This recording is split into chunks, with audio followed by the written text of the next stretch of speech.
Assalamualaikum warahmatullahi wabarakatuh. Perkenalkan, nama saya Rangga Hita Chandra. Saya dari jurusan Pendidikan Vokasional Teknik Mesin angkatan 2017. Nah, video ini adalah untuk tugas pada mata kuliah kewirausahaan. Dan video yang saya jelaskan ini bersumber dari panduan pengusaha dari Universitas Harvard yang bertujuan bukan untuk memberikan semua jawaban, melainkan untuk memberikan titik awal dan melibatkan kamu dalam percakapan dengan Office of Technology Development atau disingkat sebagai OTD tentang perjalanan kewirausahaan. OTD bekerjasama dengan Fakultas Harvard, mahasiswa pasca sarjana, dan mahasiswa pasca doktoral untuk mengeksplorasi potensi pembentukan perusahaan startup dan teknologi platform yang timbul dari penelitian mereka. Membuat perusahaan startup juga dikenal sebagai new company. New company sendiri adalah alternatif yang layak dan seringkali menarik untuk bekerja sama dengan perusahaan mapan.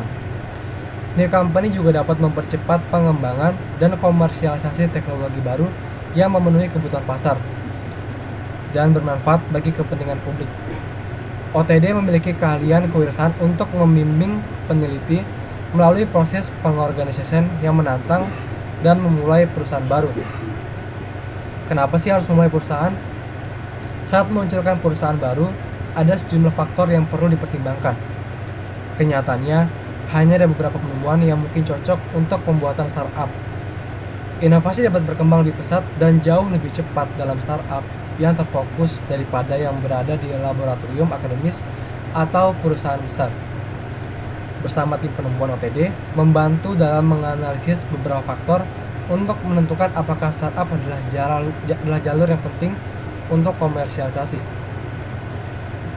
Beberapa faktor tersebut adalah yang pertama, permintaan, persaingan, perizinan, pendanaan, komitmen, dukungan, juga manajemen.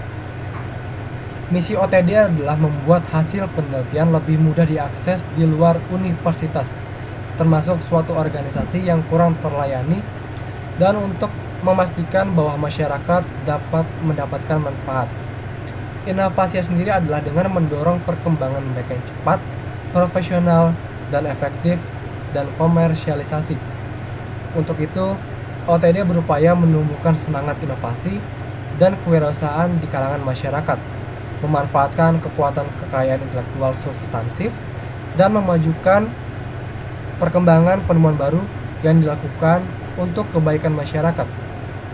Aspek-aspek yang relevan untuk memulai perusahaan baru meliputi yang pertama, mempromosikan inovasi dan kewirausahaan, yaitu mendorong inovasi dan percepatan transfer teknologi secara konsisten tentang kemandirian akademik, layanan publik, dan komitmen kepada komunitas.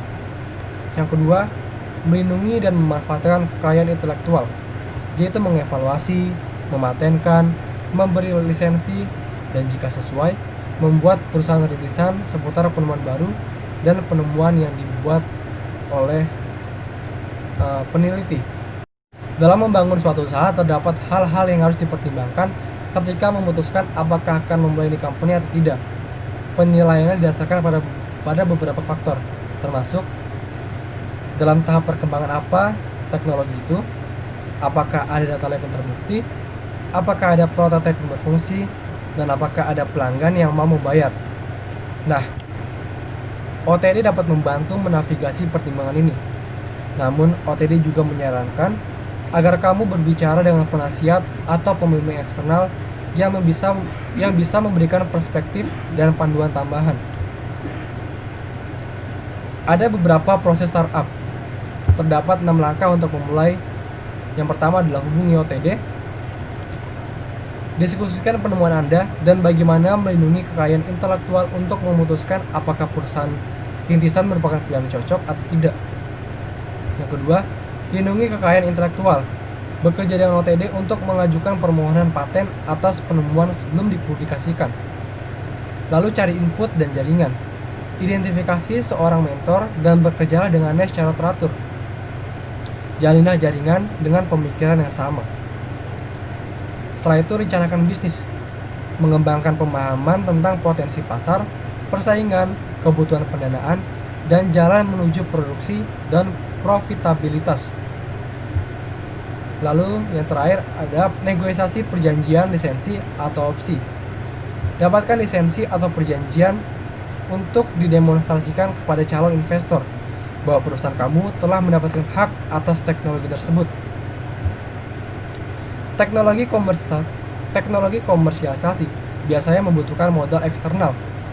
Perkenalkan dulu perusahaan untuk pemodal ventura, investor, dan mungkin teman atau keluarga kamu untuk membantu dalam membuat hubungan dengan pengusaha. Bab selanjutnya adalah sumber pendanaan. Saat memulai perusahaan, menghasilkan dana untuk mendukung bisnis adalah tugas yang utama. Sebelum memulai, perlu ditentukan berapa banyak pendanaan dibutuhkan dan dari mana dana itu akan datang. Ada beberapa faktor yang perlu dipertimbangkan dalam menentukan berapa banyak dana yang dibutuhkan. Yang pertama ada gaji dan tunjangan karyawan, ruang, peralatan, perjalanan, dan biaya hukum. Pendanaan untuk perusahaan dapat berasal dari satu sumber atau lebih, termasuk penjualan, hibah, dan investor. Dalam terminologi pembiayaan ya, ada yang namanya ekuitas, yaitu kepentingan kepemilikan perusahaan yang dipegang oleh berbagai pihak. Awalnya, para pendiri biasanya memiliki 100% perusahaan. Lisensi perjanjian dengan Harvard dan pembayaran ekuitas di mana seseorang menyediakan pendanaan dengan imbalan persentase perusahaan. Sering terjadi lebih awal dalam pembuatan e-company. Pada saat itulah pemilik ekuitas adalah pendiri dan investor. Kelompok investor biasanya menginginkan 40 hingga 60% dari perusahaan. Meskipun persentasenya dapat bervariasi berdasarkan pada beberapa faktor dan mungkin untuk investor individu. Lalu ada kepemilikan dibandingkan dengan kontrol.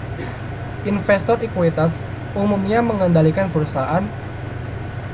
Ketentuan dalam dokumen investasi biasanya diberikan kepada investor otoritas atas keputusan tertentu, seperti apakah akan menerima tawaran akuisisi, bahkan jika mereka memiliki kurang dari 50% dari saham yang beredar. Bab selanjutnya adalah penilaian uang sebelum dan sesudah uang datang. Penilaian pra-uang harus masuk akal, dan penilaian pasca uang adalah penilaian pra-uang ditambah jumlah yang diinvestasikan. Misalnya, jika investor memberikan 3 juta US dollar dan penilaian pra-uang adalah 2 juta US dollar, maka penilaian pasca uang adalah 5 juta US dollar. Dalam contoh ini, file investor memiliki 60% ekuitas. Lalu ada hal-hal yang harus dipertimbangkan perusahaan dalam representasi hukum. Yang pertama ada jenis perusahaan, dewan direksi dan dewan penasihat, tim manajemen, ruang asuransi, dan penggajian. Kurang lebih maaf. Wassalamualaikum warahmatullahi wabarakatuh.